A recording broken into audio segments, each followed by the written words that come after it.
Today marks 10 years since the mass shooting at Sandy Hook Elementary School in Newtown, Connecticut.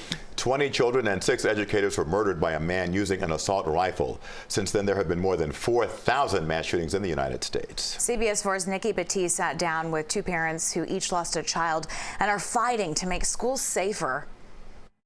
The morning of December 14th, 2012 would be the last time Nicole Hockley and Mark Barden ever saw their youngest children, 6-year-old Dylan Hockley and 7-year-old Daniel Barden. Dylan was this gorgeous little boy with these gigantic blue eyes. He was just an absolute joy. I still can't wrap my head around that it's 10 years. On the last day of Daniel's life, he asked me to show him something on the piano. So I taught him how to play Jingle Bells. That was in the last few hours of his life. 1 month later, they helped launch Sandy Hook Promise, a nonprofit focused on protecting America's children from gun violence. Look for warning signs and threats. Its Know the Signs programs teach children and adults how to identify at-risk behaviors and intervene to get help. More than 23,000 schools nationwide use the programs, which the group says have helped stop at least 11 credible planned school shooting attacks. We're focused on what we call upstream violence prevention. How do we, at the earlier end of that scale, intervene and get help? They found an ally in Connecticut Senator Chris Murphy. For me, the last 10 years has been about trying to rattle this country.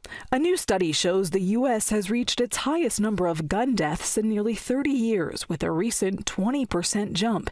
And since Sandy Hook, there have been more than 4,200 mass shootings, 38 of them at schools.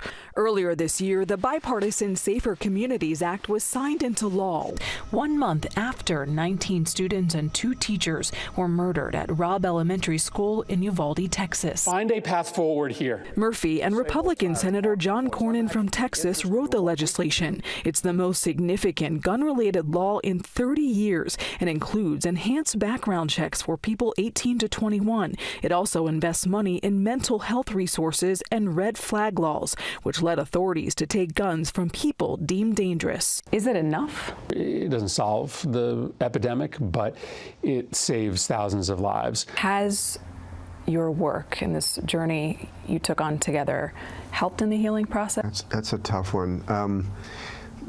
Yes. I mean, short answer, yes. It's helping because it's providing a legacy and impact and change, but it's also constantly re-traumatizing. Both want people to remember how their sons' lives were violently ended and make sure it never happens to any child ever again.